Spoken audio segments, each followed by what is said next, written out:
Triple S cyber tech में आपका स्वागत है। अभी का टॉपिक है परचेज रिटर्न। हम देखते हैं परचेज रिटर्न में एंट्री कैसे करेंगे। सबसे पहले हमें ट्रांजैक्शन में जाना है, उसके बाद हमें परचेज रिटर्न पे क्लिक करना है। इसके बाद हमें अगर नया एंट्री ऐड करना है तो उसके लिए हम ऐड बटन पे क्लिक करेंगे। इसके बाद हमें यहाँ पे डेट डालना है। डेट का फॉर्मेट डेट, मंथ और ईयर में होना चाहिए। इसके आगे आपको सप्लायर का नेम डालना है। यहाँ पे मैं सप्लायर का नेम एक बार मधु खोजरी फैक्ट्री ले लेता हूँ।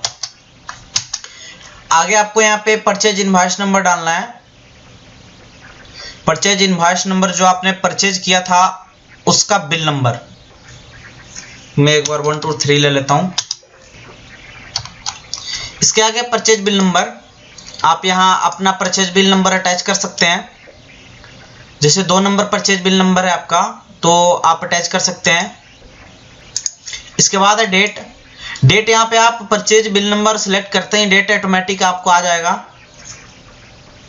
इसके आगे एंट्री टाइप, अगर आपको मैनुअल एंट्री करनी है ये आइटम की तो आप मैनुअल पे सिलेक्ट करके आप मैनुअल एंट्री कर सकते हैं। अगर आपको परचेज से अगर डेटा लेनी है तो आप परचेज पे क्लिक करके डेटा ले सकते हैं, जो डेटा परचेज में आपका होगा।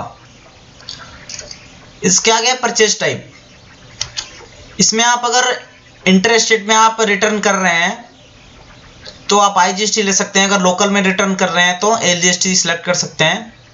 अभी इंटरेस्टेड का है तो मैं IGST ले लिया। यहाँ पे आगे आइटम, सपोज कि यहाँ पे टी शर्ट का एम साइज रेड में और लोअर का एम साइज ब्लैक में आप भेज रहे हैं, और लोअर का एल साइज ब्लैक में और टी शर्ट का एम साइज वाइट में नहीं रिटर्न कर रहे हैं आप, तो आप एंट्री को F1 से रिमूव कर सकते हैं, जैसे मैंने अभी किया। इसको भी आप रिमूव कर सकते हैं, सिलेक्ट करके रिमूव कर दिया हमने। अब हमारे पास लोअर का एम साइज ब्लैक में है और टी शर्ट का एम साइज रेड में है। अब क्वांटिटी आप अपडेट कर सकते हैं जो आप रिटर्न कर रहे हैं।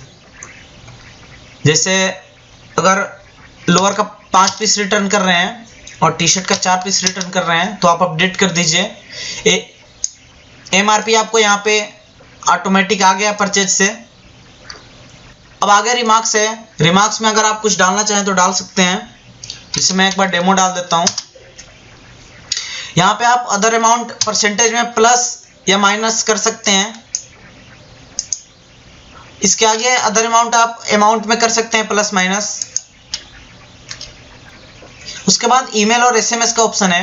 अगर आप इसको टिक करके रखते हैं तो जिस भी सप्लायर के नाम पे आप एंट्री कर रहे हैं, परचेज रिटर्न कर रहे हैं, उनको मेल और मैसेज जाएगा। अगर आप ये अनटिक कर देते हैं तो मेल और मैसेज नहीं जाएगा। अब डेटा फिल करने के बाद आप सेव करने के लिए सेव बटन पर क्लिक करें और यस करें। ओके, आपका परचेज रिटर्न का डेटा सेव हो चुका है। अब अगर इसमें कुछ आपको मॉडिफाई करने हो या कुछ अपडेट करने हो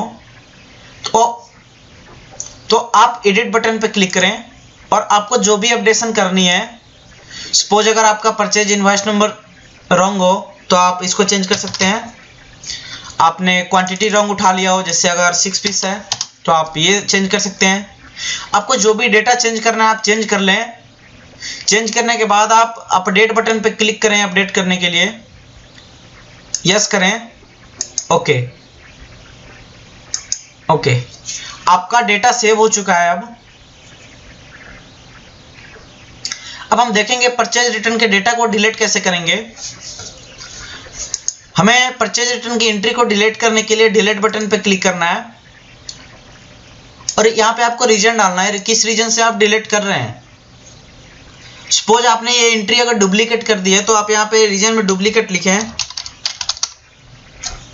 और डिलीट करने के लिए कंफर्म बटन पे क्लिक करें और यस करें। आपका परचेज रिटर्न की एंट्री डिलीट हो चुकी है।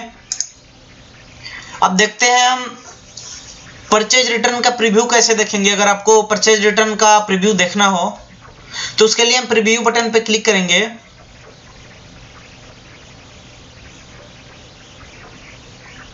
तो आपको परचेज रिटर्न का जो प्रीव्यू है वो आपको दिखाई दे देगा। ये आपके परचेज रिटर्न का प्रीव्यू है।